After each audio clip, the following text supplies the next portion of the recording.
Now we're going to go sailing through here. Next week is really going to be something if we follow the schedule, because we have Job, which is a book I've done some work in and dearly love teaching out of the book of Job.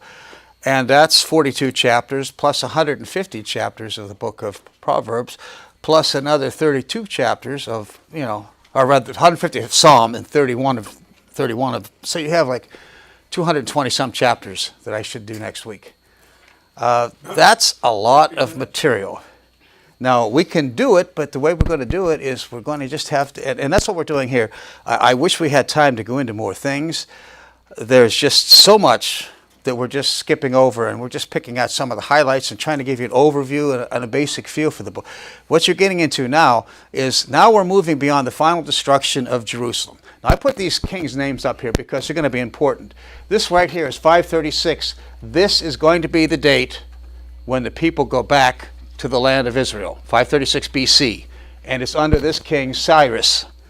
Now, we're moving beyond the final destruction, and what this does is really, the connection begins, and let's take a moment to go to 2 Chronicles chapter 36. 2 Chronicles flows right into it, and I don't think there's any question but that the writer of Chronicles and Ezra, Nehemiah, and probably Esther were the same person, because the book fits together and it just flows right into one from into the other. And if you just took the chapters out, and the Jews held that they were, I believe it held that either Ezra or Nehemiah wrote Kings, Chronicle, or First and Second Chronicles, Ezra, Nehemiah, and possibly even Esther. Now, I'm not sure about Esther on there, but they seem to think that. So, in verse 7, let's start at verse 17. 2 Chronicles 36, beginning at verse 17. Therefore he brought upon them the king of the Chaldees, who slew their young men with the sword in the house of their sanctuary, and had no compassion upon young man or maiden, old man, or him that was stooped for age. He gave them all into his hand, and all the vessels of the house of God, small and great, all the treasures of the house of the Lord, and all the treasures of the king and of the princes, all these he brought to Babylon. And he burnt the house of God, and broke down the wall of Jerusalem, and burnt all the palaces thereof with fire. These palaces, those are the fancy homes in the city, and destroyed all the goodly vessels thereof. And he carried away, and them that had escaped from the sword he carried to Babylon, and they were servants to him and his sons until the reign of the kingdom of Persia, to fulfill the word of the Lord by the mouth of Jeremiah. Now here you have something that outside of Jeremiah, this is the only other place that you'll find this exactly. It's until the land had enjoyed her Sabbath, for as long as she lay desolate, she kept Sabbath to fulfill 70 years. So every seventh year they were supposed to have a Sabbath for the land. They weren't supposed to plant anything, and they had not been doing this. So now God says, okay. So every 7 years. So if you have 70 years, it tells you it's 490 years that they had gone on without doing this. So now you know something about that. Now, you go into the first book, it's written Post-Exilic. This is what they call Post-Exilic, and you hear it called that if you ever read any writings or any commentaries. All that means is this is after this first exile, where the people are coming back to the land. Now, the restored kingdom of Judah. Please notice, it is going to be Judah, the southern kingdom. Although there will be Jews from all tribes going back, we know that there were all tribes there, because much later in the time of Christ, we find that there was a woman named Anna who was of the tribe of Asher, one of the northern tribes. So the 10 tribes were never lost. That's one of the things that you hear about, the 10 lost tribes. Forget about it.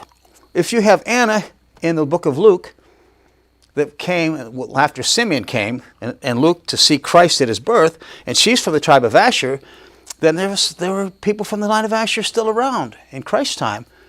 Well, that kind of deflates the idea that the 10 tribes were lost. And there's information, if you go through Chronicles and Kings, you'll find that there were many of the people from the northern kingdom did come to the southern kingdom because they still believed in Jehovah God. And they weren't taken up by the 2 calves that Jeroboam put into place. Now, this restored kingdom, however, it's going to be restored, but it's not the same thing. For one thing, you do realize that Israel will never have self-rule again. Israel never had self-rule again until, well, we have, I guess you could say they have self-rule today, but they're not the same. They're not the people of God today. In the Old Testament, they never again got self-rule. They were ruled all the way up to the time of Christ. Somebody else was ruling them. They never had a king again. Now, they did maintain the kingly line, and they knew who was in the kingly line and so forth. They kept careful track of that, and they had genealogical records in the temple. We find that from history. But guess what happened to the temple in 70 A.D.? Burned. So along with the loss of the kingdom, they also had no idea to restore the kingdom. Who was king? Who was of the line of David anymore? Now they don't know. Now only God knows today. There's interesting work that's been done as they claim, and it was an article, it was actually on the front page of the New York Times, I think in 2009, I think it was, where they claim now that they are able to identify by genetics, they claim that they have identified 2 lines of Levites. And that's because the Jews are dead serious about rebuilding the temple, even today, and restoring the priesthood, and they're trying to find the red heifer for purification back in the Old Testament. They're doing a lot of interesting things. So the fact that Israel has not had a king has not kept them from wanting to have their own kingdom. So as they come back, remember one thing, they are not going to be a kingdom like they once were. They're going to be a vassal state. They're not going to actually have freedom.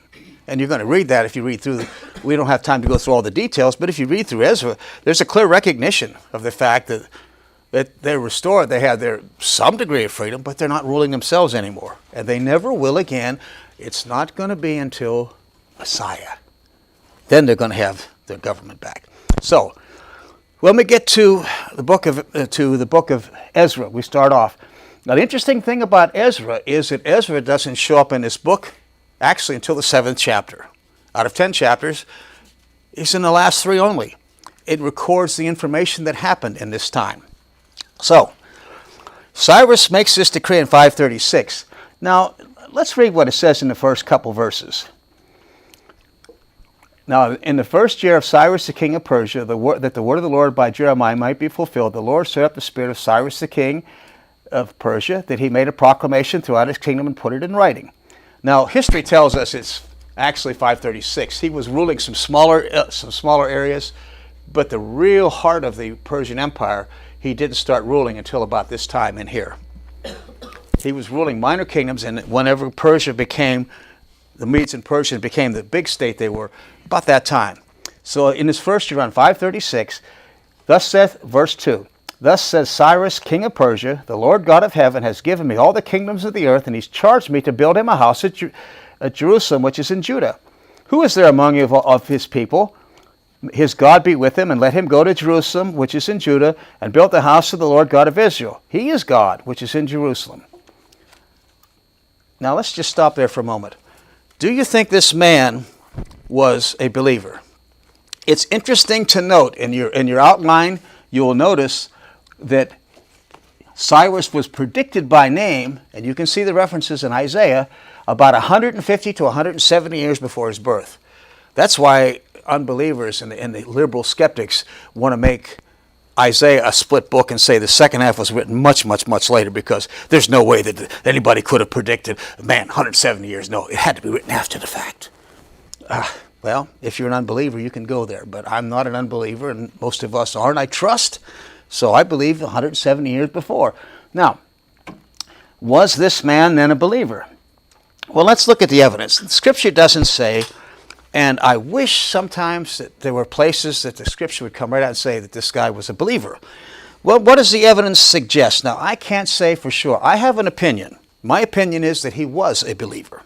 That he was a believer. And I think you see some evidence. You notice he says, the Lord God of heaven. Now, verse 2, the Lord God of heaven has given all the kingdoms of the earth to me. He's giving the Lord God, and you'll notice it's Lord, all caps. It's Jehovah God has given me. He's crediting Jehovah with giving him the kingdoms. Now that doesn't sound like something a Gentile that was worshiping Marduk. Or there were Zoroastrians in this time too, but some of them worshiped Marduk among other deities. And for him to say Jehovah gave it to me, now wait a minute, that's not something you'd hear anybody say, unless maybe that would be something you'd expect a believer to say in the Old Testament. Jehovah gave it to me. So now that makes me suspect it right there. And then you'll notice that he says, Jehovah, he appointed me.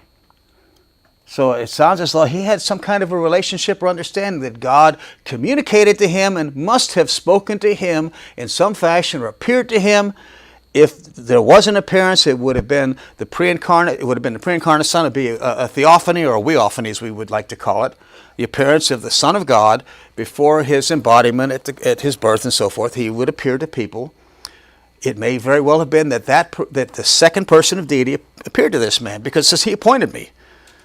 Now, I don't think that he did it by sending him an email, and I don't think he left him a phone call and left him a message. So it makes me suspect it there.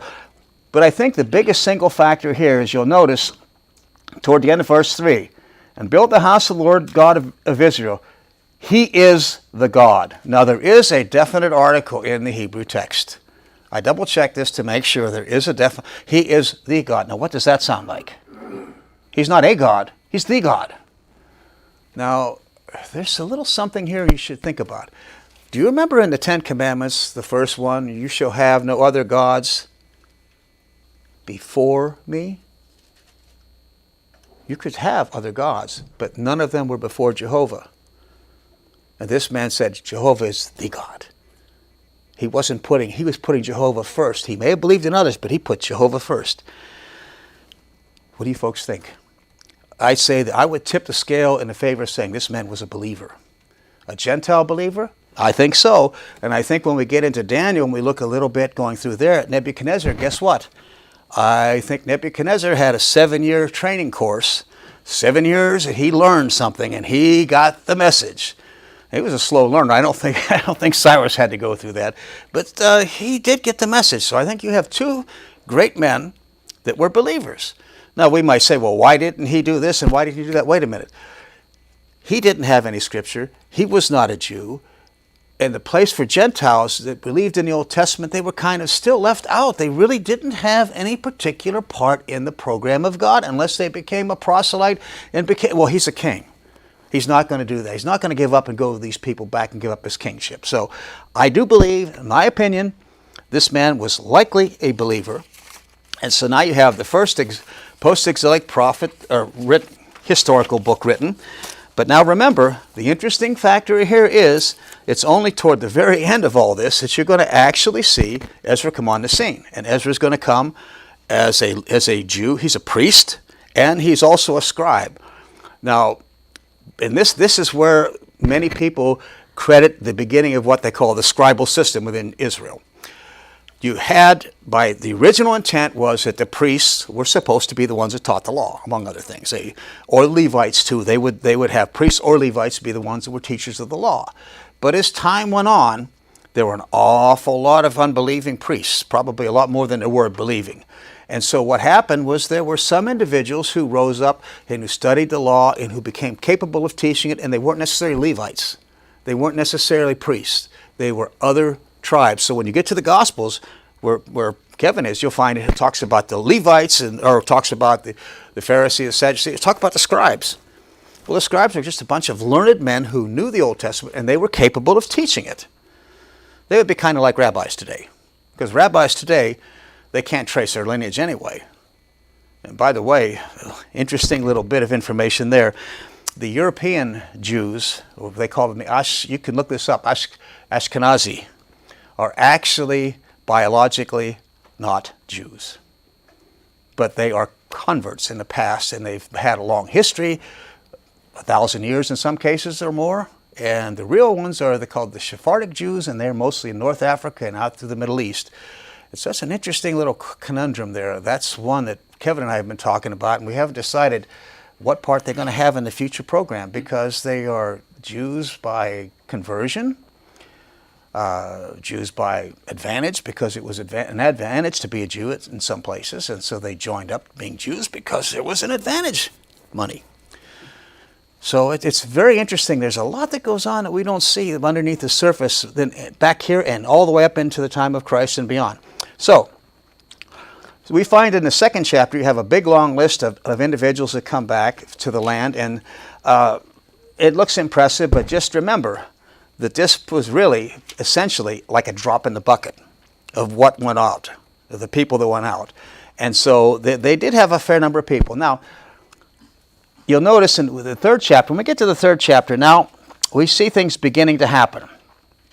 It's in the seventh month, in the seventh month, in the first year in the land. You find this in the third chapter. The people, they're there 7 months, and then they finally lay the foundation of the temple. They begin working on it, and so they set up the ark, or rather, they set up the altar for burnt offering, and they put in that much, and the foundation for the temple was laid, and so they begin making offerings. So they begin in the third chapter. You find they do that, and then you find also in the second year after they return, they laid the foundation of the temple. Now that's just the foundation in the second year. Now, there's a very interesting and a sad note here, and you notice in Ezra 3:12, it says that when they did, it says many of the priests and Levites and chief of the fathers who were ancient men who had seen the first house, that was Solomon's temple, it was a glamorous, phenomenal temple. When the foundation of this house was laid before their eyes, wept with a loud voice, and many shouted with joy. Now, you can give yourself a reference here to see Haggai chapter 1, or Haggai 2, verse 3. In Haggai chapter 2, verse 3, we find out that those old men were weeping because this temple was nothing in their eyes. It was pitiful because they remembered Solomon's temple. And this temple did not look like it was, the foundation did not make them believe that there was anything wonderful here. Let's see, it's in Haggai. Let me find it for you.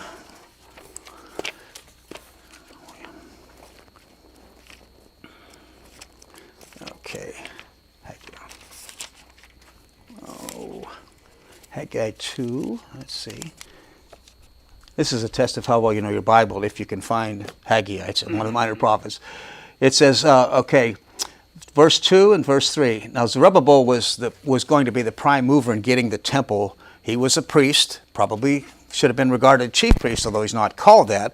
But so it says, speak now to Zerubbabel, the son of Shealtiel, the governor of Judah, and to Joshua, the son of Jehozadak, the high priest. Well, there's a high priest. And the residue of the people saying, who is left among you who saw this house in her first glory? And how do you see it now? Is it not in your eyes in comparison as of nothing? In comparison of it as nothing. So that's why they're weeping back here. When you look at back in Ezra 3:12, if you're reading through that and you wonder, well, they're weeping, and they're weeping, well, you think they're weeping because of happiness. Some were shouting for joy, but the ones who were weeping because of what it says in Haggai 2:3. They were the old timers, and they saw that, and by comparison, they thought this temple's nothing. So they were not too impressed. But the foundation is laid. But now, as they've come back, the adversaries are there, and you can always count on it. You can always count on it. Satan's got his people out and about, and they're going to do what they can to hinder the work of God, and so they're going to cause problems. And so you find that they attempt successfully to get Cyrus to stop the Jews. If you look at the fourth chapter of Ezra, in verses 5 and 6, it says, and the people of, it names the people back earlier, and they came to interesting, if you look at the chapter, this is a little bit of intrigue here and a little bit of deceit, because some of the people of the land came in to the Jews and to the Zerubbabel and the chief of the fathers, and Zerubbabel was the governor. It was Joshua that was the high priest, but Zerubbabel the governor, and they said they wanted to build the house. They wanted to build a temple, and so they wanted to be involved in it. And Zerubbabel and Jeshua and the rest said, "You got nothing to do with this, guys. You're out of the picture." And so because of that, then they weakened the hands of the people. They discouraged them. And they hired, verse 5, they hired counselors against them to frustrate their purpose all the days of Cyrus the king, even unto the reign of Darius of Persia. So you go all the way down here. So you go all the way down into this era, they're still hounding. So now you're talking about 15, 16 years worth of hounding and pestering them. And unfortunately, what happens is that there's a stop put on the building of the temple. The enemies finally get a stop put onto the temple, And it winds up going on until, it starts again, until in the reign, let's see, a reign of Ahasuerus. Okay, and in the days of Artaxerxes, they finally get a stop put to this. And that Artaxerxes, so that goes all the way down into here. They're hounding, let's see, let me get that straight. Okay, Judah. Oh, no, wait a minute. Let's see. Okay, let me see. Early stages. So the temple was stopped. They stopped building the temple, and they really didn't do anything until about 520. Now, as you look down through here, let me see. I got the people began to build the temple in Ezra 424. Let's see. There we go. So they came back in 536, and they laid the foundation of the temple the first year. Within the first year, it was done. So you think, well, they're going to build the temple. Well, when you get to 424 of Ezra, they ceased the house of the work of God, which is at Jerusalem, and it ceased until the second year of the reign of Darius, king of Persia. So the second year of Darius would be 520. So they came into the land 536, and so for 16 years, the foundation is all they have. They have an altar. They have for burnt offerings. They have a foundation. For 16 years, nothing, and that's because of the opposition. And so, so it was a pretty effective opposition. They wrote to kings and they harassed them. It appears that they kept writing to kings. They wrote to this king, Cambyses. They pestered him about it for 8 years. He was there, and even with Darius. So now, what happens ultimately, what gets things started again, is that Darius goes back and searches the scrolls. They had a house of scrolls in one of the royal cities, and it was found at Archametha, and I believe they've found some of that and found some of the scrolls, and they have found some things related to the Jews. And by the way, even secular historians have acknowledged that this man Cyrus was a great humanitarian for his time. He was very unusual because in some of his writings, he said that his concern was that he would restore honor, restore sanity, restore justice, restore peace to the people he conquered. That was not commonly done. They weren't usually worried about that, but he was worried about the welfare of the people he conquered, which was why he was a very successful ruler. Cyrus was. He was a very magnanimous man, very unusual. That was and actually most of these rulers in here tended, at least with the Jews, to be somewhat friendly, which is really surprising because we think of the Jews as being hated all the time. Well, most of these leaders down and through here were generally pretty favorable toward the Jews. And that seems to be something that people have not recognized. Now, so Darius finds a scroll, and when he does, you can see it in the 6th chapter. So this is going to get things started again. So in the second year of his reign in 520, now the people again are going to begin working on the temple. And so we find that he found a roll, and you can see what it said in the 6th chapter. If you look verses 3 and beyond, it describes a temple and describes all the things that should be done with it. And so what happens is if you look down to verse 15, let's see, okay. Okay, let's see. Verse 7, excuse me. Verse 7, here's Darius. He sends a letter back to Tatnai, the governor beyond the river. That was a governor over on that side. That was beyond the Jordan. That was over in the land. And what does he say to them?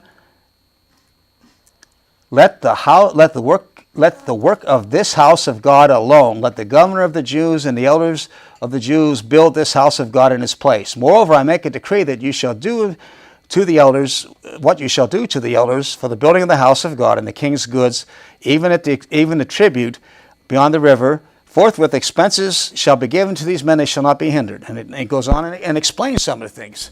So, not only were they really, you talk about being generous. This was surprising because the king was paying for this, and so they're going to start up and they're going to build this again. And as the temple is built. Finally, in the 6th year of Darius. Now, remember, the second year they put a stop to it. They started back up in the second year, which had been 520. So, in the 6th year, which had been 516, a full 20 years after they come back, the temple's finished. So finally, after their 20 years, so this is the story, and this is like a soap opera here, because the opposition, you can read some of it through the book. You'll find the letters were written, the things they said, that they said they were great kings, and they said, of course, as you pointed out, they lied. They made an accusation. They said, if this people builds this city, they're going to rebel against the king, and they're not going to pay taxes.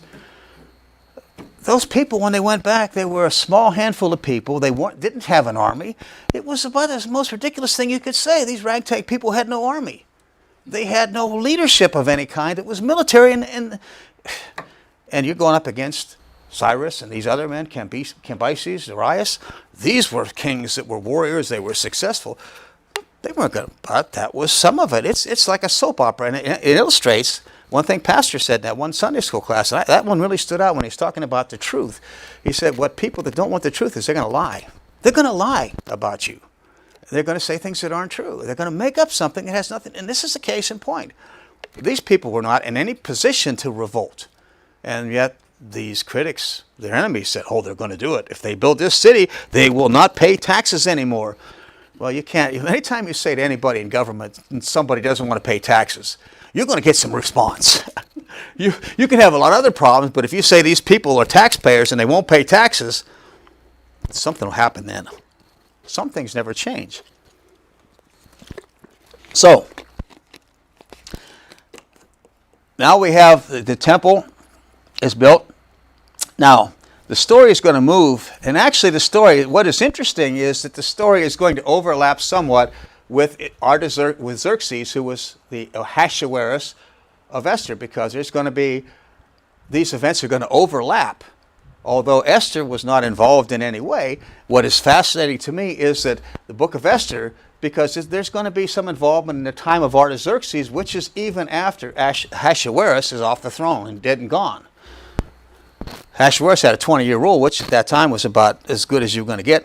So we find out that when we get down to there, about 68 years after the temple is done, or 52 years after the temple is done, about 68 years after, we find out that now Ezra is going to come into the land.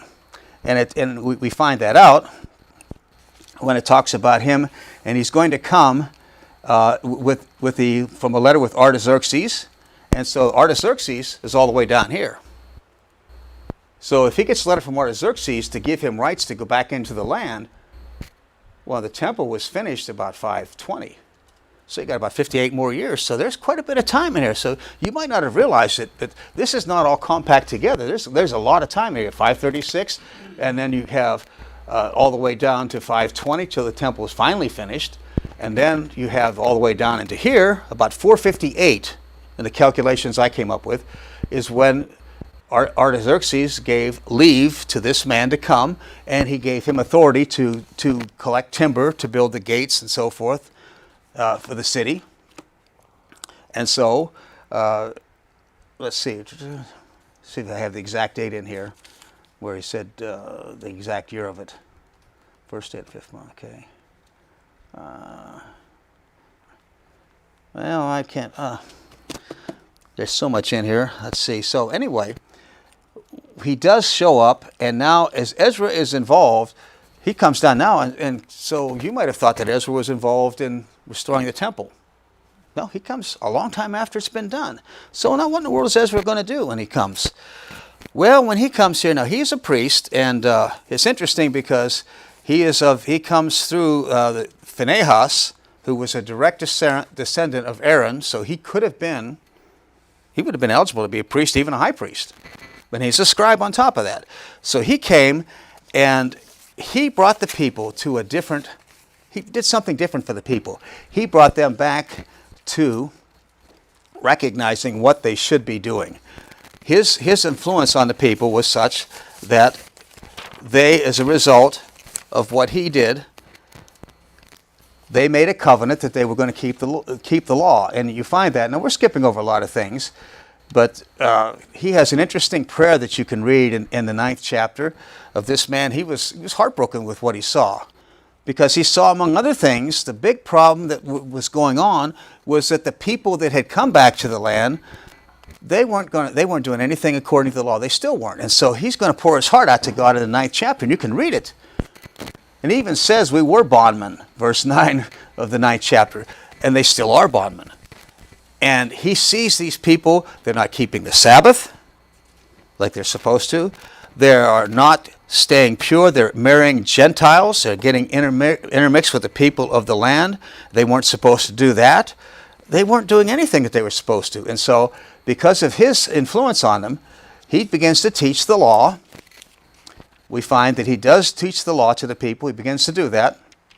And as a result, there is something of a, I don't want to call it a revival, but the people took a stand, and we find out in the 10th chapter that they began to put away the strange wives.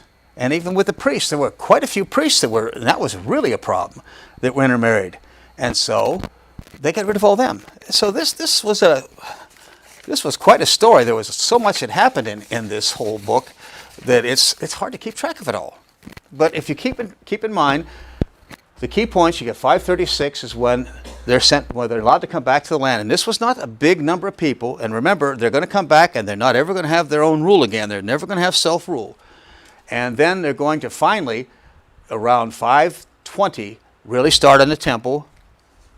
And after 20 years, or it would be by 516, 20 years, they're going to start, after you've been in the land 16 years, they're going to start building the temple finally. 16 years they waited because of the opposition of the people.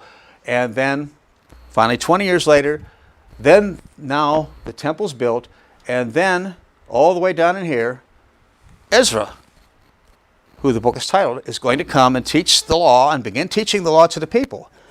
And he's going to do quite a job on that, because when he gets done with the people, well, we're getting into Nehemiah. And you can see how these books run together, because when you get into Nehemiah, you're going to see something about Ezra again. Now, the book ends with the fact that many of these people that were priests and such, they put away their strange wives. And the congregation, back in the 10th chapter, you find, for example, in Ezra 10, verse 10, Ezra the priest stood up and said unto them, You've transgressed and have taken strange wives to increase the trespass of Israel. Now therefore make confession unto you the Lord God of your fathers, and do his pleasure, and separate yourselves from the people of the land and from the strange wives. Then all the congregation answered with a loud voice, As thou hast said, we will do. So they did. And so Ezra came in, and he didn't have anything to do with the building of the temple, which kind of is different. Most of us always thought, well, he was involved with that. No, it was Zerubbabel motivated the people along with Jeshua. But he came in, and this late time down in here, about 458, he came into the land, and years later, now he's got the people somewhat straightened out. Now, when you go back to Nehemiah, now you've got something different here. Nehemiah is going to become the governor of the land for Artaxerxes. That's way down here. Again, he's going to come, and for 12 years he's going to wind up being the governor of the land. Now, we find out, for example, it's named as the 20th year in here. He comes in the 20th year of King Artaxerxes. And we find out in chapter 13, verse 6, he's going to go back in the 32nd year. He's going to go back to King Artaxerxes, going to go back to Persia. So he's there for 12 years, and he is called the governor. The King James calls him the Tirshaba. I think Tirsha or something like that, but it's the word out of the Persian for governor, ruler. He was the governor of the land for 12 years. And he had an interesting beginning. He was a cupbearer to the king. Now, we don't really have anything equivalent like that today. But do you know what a cupbearer was? Now, they did this. This was true even up into the Middle Ages in a lot of places, I believe. A cupbearer was the one that would bring the wine to the king. He would pour the wine in front of the king. He would take a sip of it. Now, why would he do that? In case it was poison. If he keeled over right then and there, the king said, I don't think I'm going to drink that wine. So this guy was a cupbearer for quite some time, because the king he was close enough that the king would talk to him. Artaxerxes there again was favorable to the Jews, and he was favorable to this man, and so he comes in with a sad face after he gets the story is really something. It's kind of here again we got sort of a soap opera. He finds out the condition of Israel, about Judah. He finds out that the walls are still broken down. Now you remember we said in Ezra, by the 20th year they had finally put up the temple, but the walls of the city were not built and the gates were not there. And so he finds out that that's the case, and so he before the king he goes in, and we find in Nehemiah 2:2 it says, the king said unto me, why is your countenance sad, seeing you're not sick? This is nothing but sorrow of the heart. Then I was sore afraid. And I said to the king, let the king live forever. Why should my countenance not be sad when the city, the place of my father's sepulchres, lies waste and the gates are ever consumed with fire? So the king asked him what did he want? And so he asked to go back. And of all things, the cupbearer is sent back in the 20th year of this king. And he returns back in the 32nd year. So he's there for 12 years. And when he gets there, Nehemiah is going to be a very important person, because they have some guys that there's Sanballat the Horonite and Tobiah the Ammonite that were, and you find it in the 2nd chapter of Nehemiah. And I like those names, Sanballat and Tobiah. Sanballat sounds like I don't know. There's something about it. It sounds like a dingbat, maybe. I don't know. It's just a funny sounding name. So they were the leaders of the opposition, and they threatened to attack the Jews. They belittled them. They threatened to attack them. Nothing ever changes. Nothing ever changes. If you're doing the right thing, what happens? What does the enemy do? Satan's people. Well, they'll belittle you. They'll make fun of you. You know, if it didn't work, they wouldn't do it. And I've always wondered, why is it if you're doing the right thing, so often you see people stop doing the right thing because somebody's making fun of them? If they say that I'm as homely as a mud fence, I wouldn't argue the point, but it wouldn't stop me from teaching. You know, if they say, "Oh, he can't speak; he should be up there. He's as ugly as a mud fence," I say, "Well, that's true, and I'm still teaching anyway."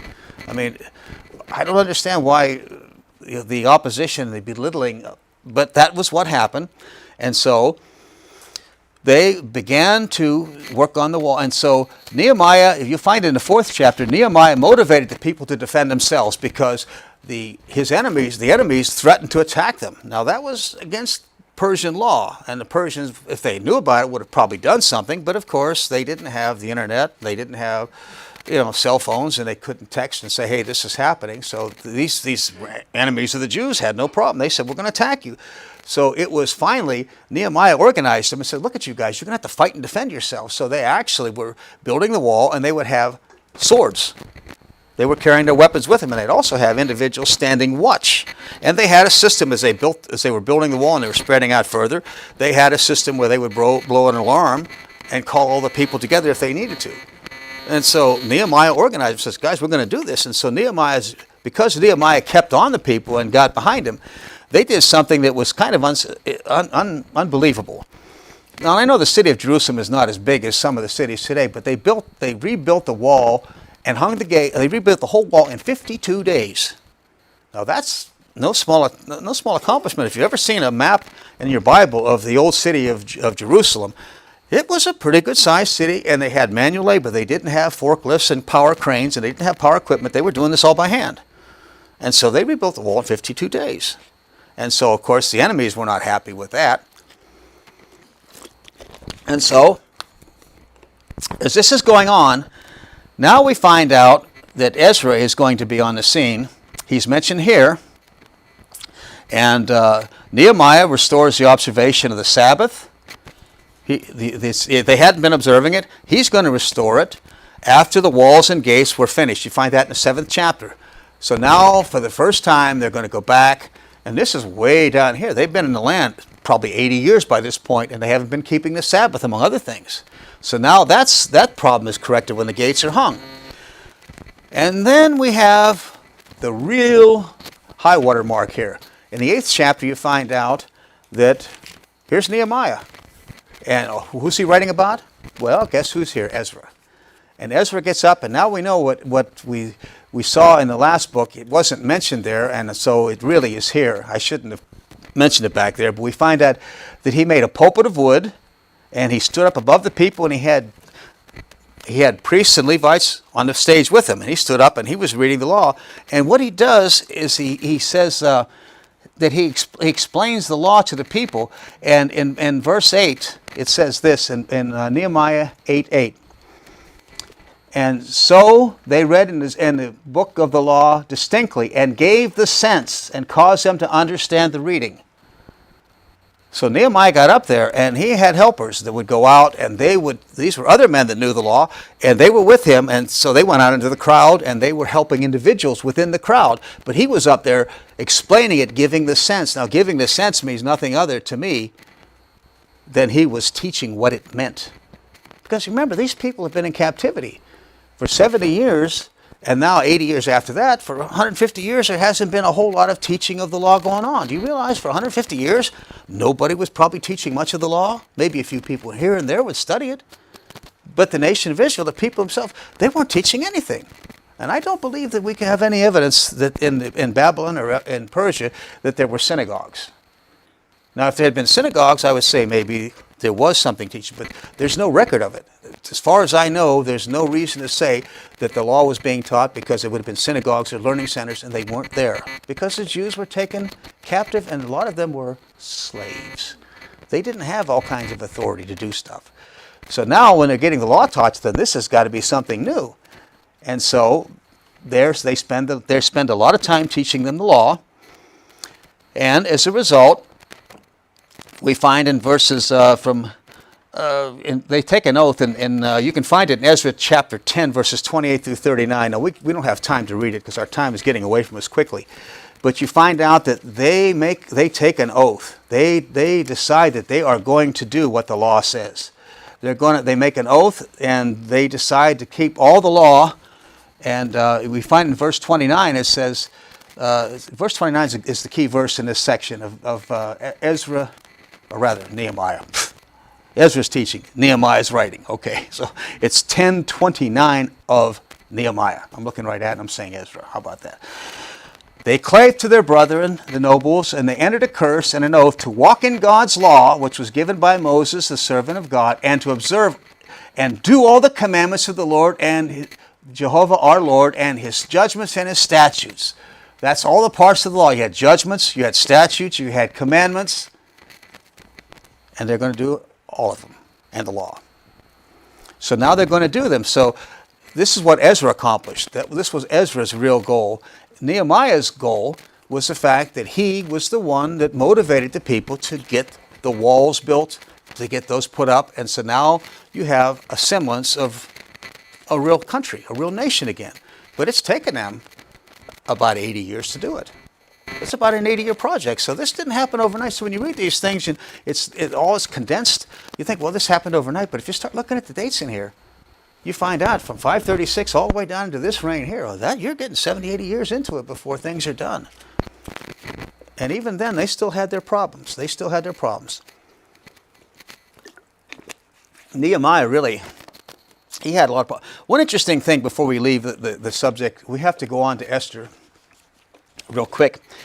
But in the 11th chapter, in the first verse, it was interesting to note that because we said not that many came back, and it was a very small nation, there was no way, by the way, they could have ever risen up and challenged Persia to be free and revolted, because they were so small that they had so few people in Jerusalem.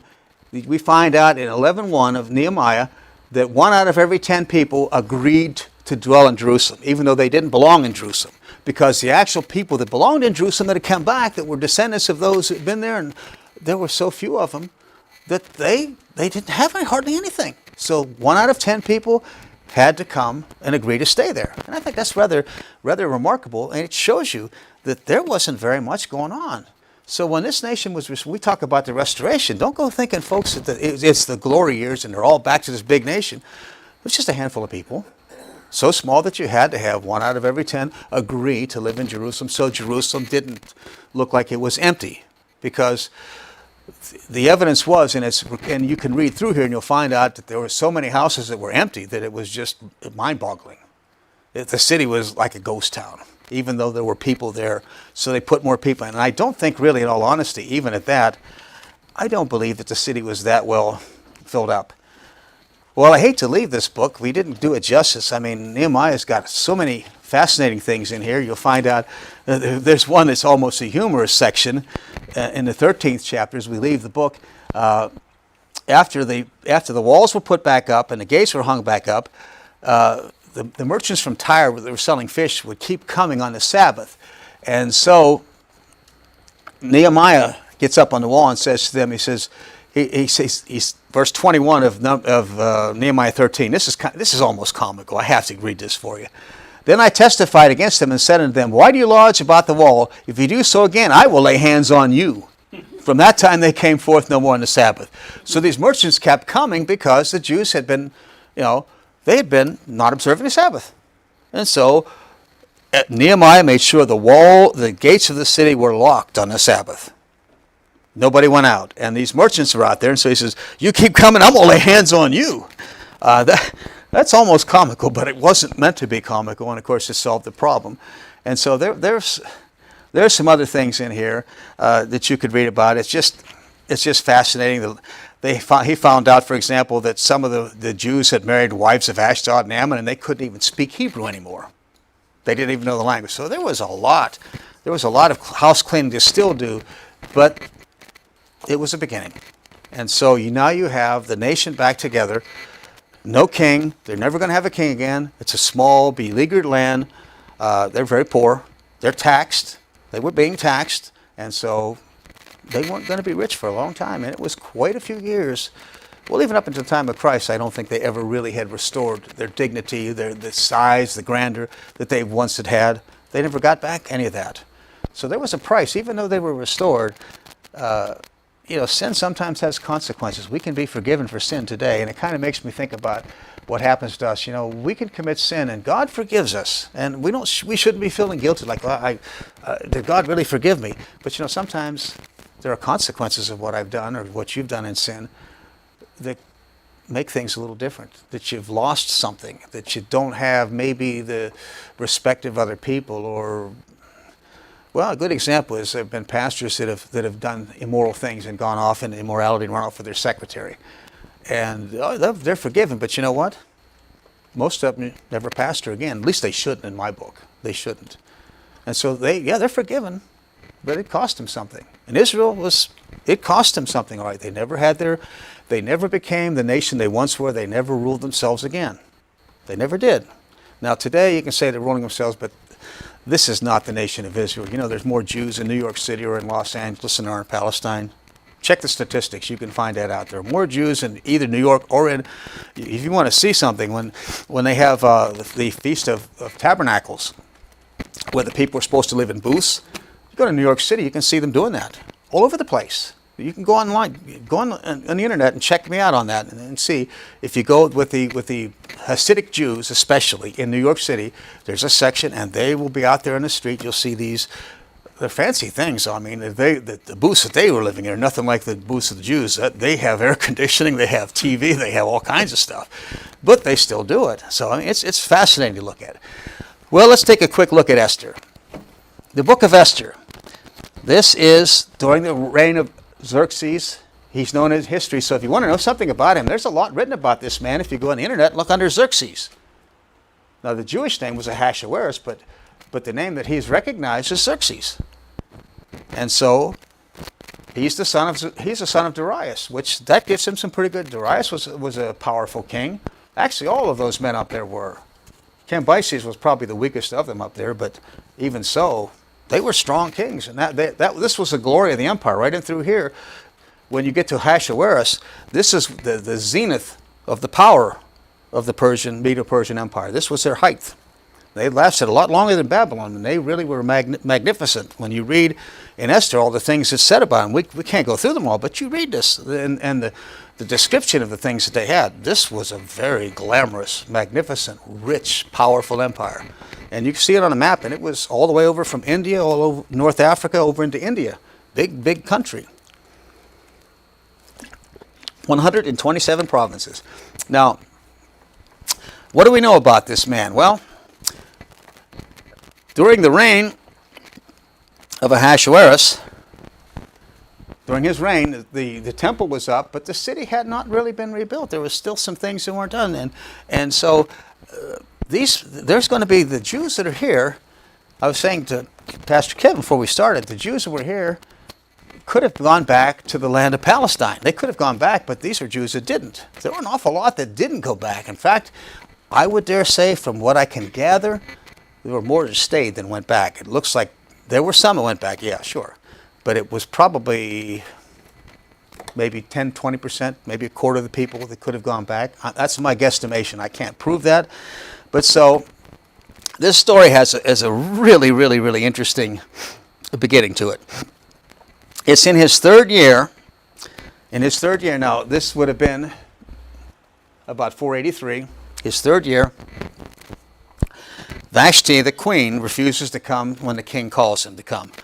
Now, I have no idea. I mean, I don't. I suppose if you have that the sort of mind some people have, you might think that Ahasuerus was going to do something not pornographic. Let's say pornographic. I don't think that's the case at all. He wanted to show her off because it says in the text she was a beautiful woman, and she just flat refused to come. Here's your first women's lib movement, by the way. Here you go. It didn't go very far. It didn't go very far because, of course, as you know the story, Vashti was removed from being king, and the advisors Vashti was moved from being queen. My wife gave me a funny look. Yeah, I said king, and I realized that she's looking at me. Vashti wasn't the king. She might have wanted to be. I don't know. But Vashti was deposed. Now, it doesn't say so, but I kind of suspect that she would have been part of the harem. It doesn't sound like she was removed from being queen, but it doesn't say that she was sent away. So I can't tell. I couldn't find any evidence in the book, and I don't know if any of the Jews of the time that would have, or the Jews' history and tradition, I don't know if they said anything about her either. I don't know what happened to her. My guess is that she was deposed and she was part of the harem, and so she would have been there to see everything that happened. But so now, after this happens, the king uses his advisors. And this is interesting because you see in here that this king, he was a very intelligent king because he used his advisors, and they told him what he should do, and he followed their plan. They got rid of Vashti, and they went out and looked for somebody to replace her, which is interesting. It's kind of like watching on TV, what would be the Bachelor, the Bachelor series. Here's the first Bachelor series. I told you there's a soap opera going on back here, folks. It really is. This is a soap opera. So you have a revolving door. These women they had 12 months worth of preparation, and then they were brought in, and he got to look at them all. It's like the Bachelor. Well, he did find one he liked. It says he loved, and that's the Old Testament word for loved. He loved Esther. So there was something there. I don't know what made him think that. It was apparently love at first sight. But what's interesting to note is that this happened in the third year when Vashti was deposed. It is not until the 7th year that she becomes queen, which should have been, well, about 479. So she would have been queen for about 14 years. I don't know what happened. We don't know when she died or anything about her. But so she comes in. Now, what she did not do, and it's interesting, is that she never revealed her lineage to the king. He did not know, and he never apparently asked. Why would he? He never asked about her nationality, and she did not disclose it, which is going to be important whenever we see the plot that comes out. So now our soap opera takes an interesting turn. There's a man who becomes prominent, and boy, I'll tell you, absolute power corrupts absolutely. A man named Haman. We're told, and literally, that in Esther 3:1, we're told literally that Ahasuerus made Haman great and lifted him up above the princes. Now, that's pretty much suggesting the fact that he would have been second to the king, kind of like Joseph and Pharaoh. It doesn't say that, but it leads me to believe. I can't prove it, but I suspect he was the first counselor, and that would have given him status, maybe almost like second in command to the king. And so, and Ahasuerus demanded that Haman be reverenced. We find that out back in the 3rd chapter. Now, that was an interesting thing because they would do things. The custom was that they would take, and you see it back in Joseph, by the way, and if you want a reference, see Genesis 41 through 43.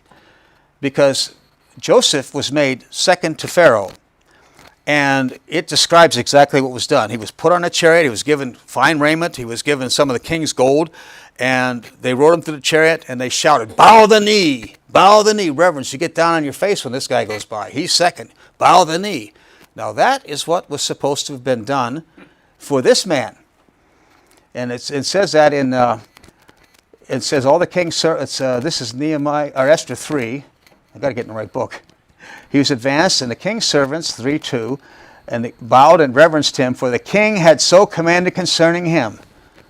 But one guy doesn't do it. Here's your soap opera starting up. One wise guy doesn't do it. Now you might wonder, you might think, and I've been tempted to think this, well, Mordecai, if he'd have just bowed down, none of this would have happened. It's true. None of it would have happened. But he apparently did what he believed is right. Now, by the way, Esther, in case you didn't know, she was an orphan, and her uncle was Mordecai, and he was the one that raised her. And her name was, you can find in the book, was actually Hadassah. I kind of like that name. It's a fancy name. I want to suggest that to Wendy. Name her daughter Hadassah. That's a good Jewish name. There's nothing wrong with that, is there? Hadassah Shekels Magno. You have to put shekel. Got to put shekels in there. I love those. By the way, when I play with Benjamin, once in a while I'll get him, and I go shekels and shekels and shekels. He'll get things, and he'll be flipping around like this, and he has these little things that look like gold, like coins, and he said, "I'm there, shekels and shekels and shekels." And he'll sit there and he just throw them up in the air. It's like he's conning them all, and it's just hysterically funny. So I can see naming a middle name of shekel there. I don't think Wendy will go for it. Now, so the trouble begins because Haman does not reverence this man. He doesn't bow and scrape for this man. He won't do it. He won't do it. And so Haman,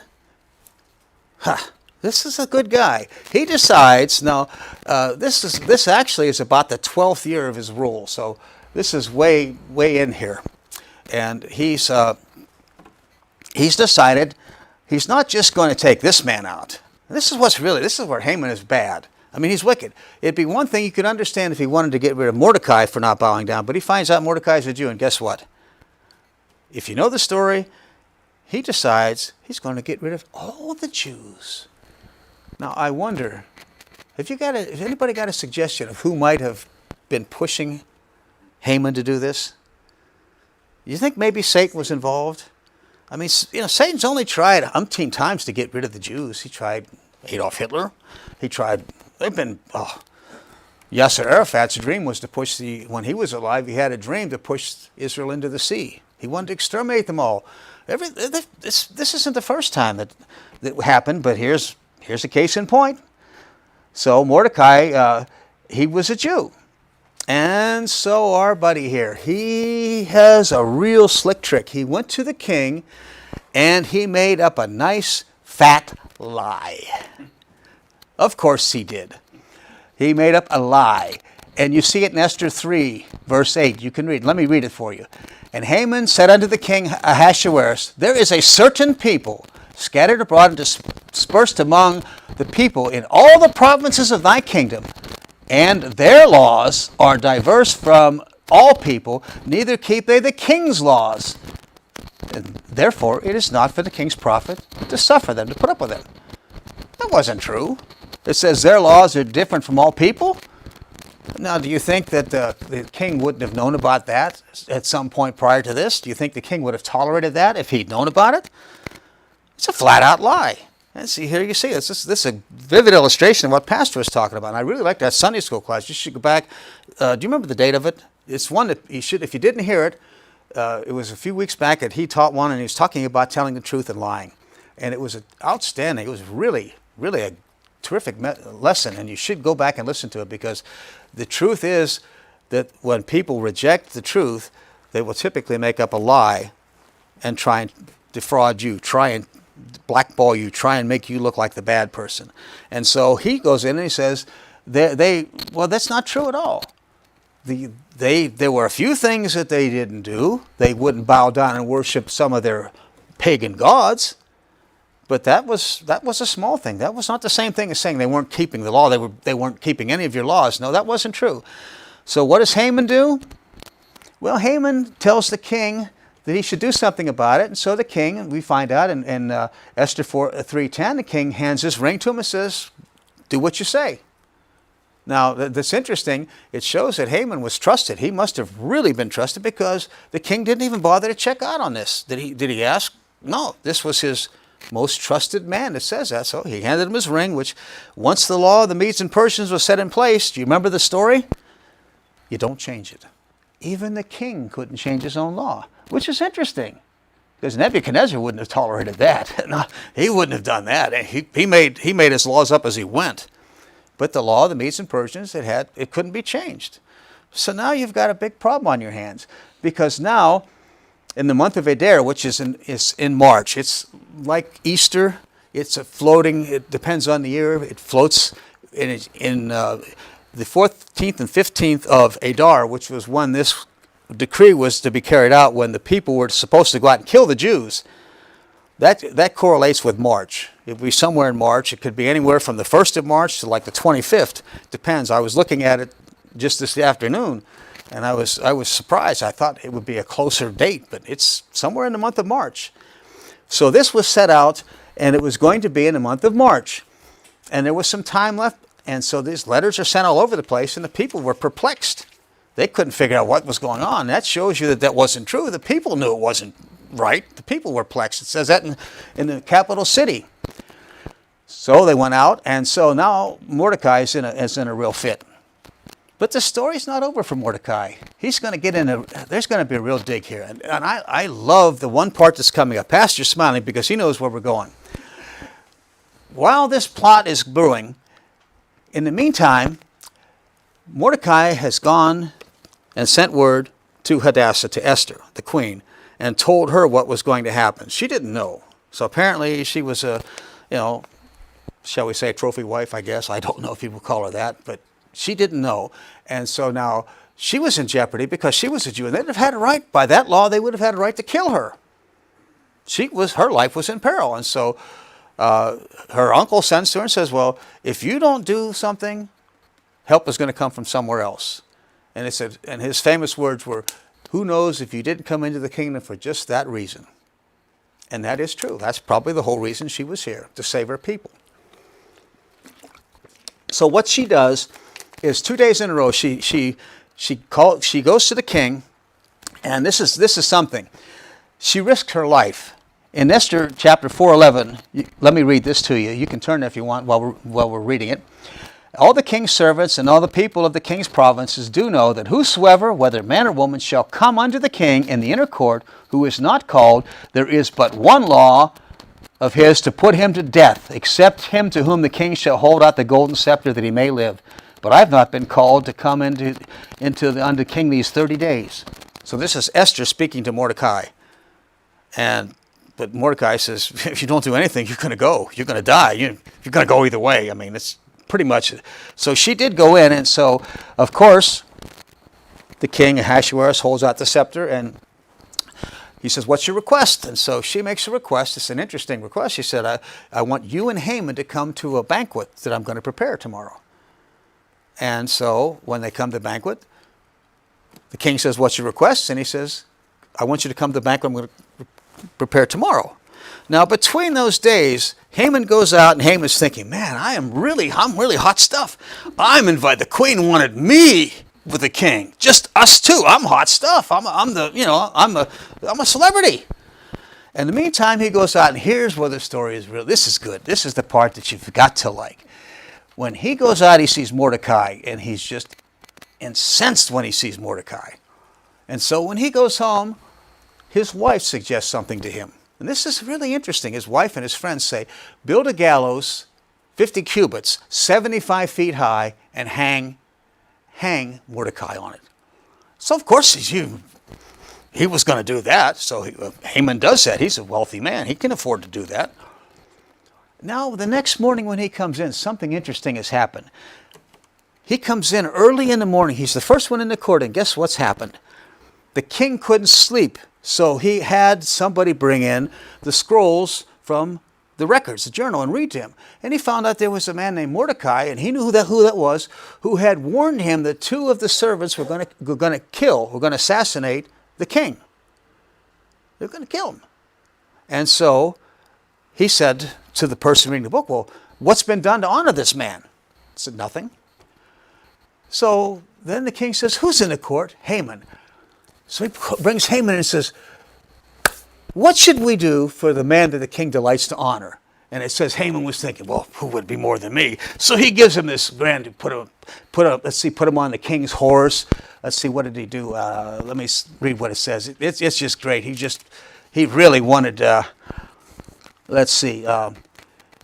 Okay, it says, verse 7. This is the 6th chapter, verse 7. This is just wonderful. I apologize for keeping you over, but I'm having too much fun with this book, and I hope you're enjoying it as much as I am. And Haman answered the king, for the man whom the king delights to honor, let royal apparel be brought, which the king used to wear, and the horse that the king rides upon, and the crown royal which is set upon his head. Holy cow! Whew!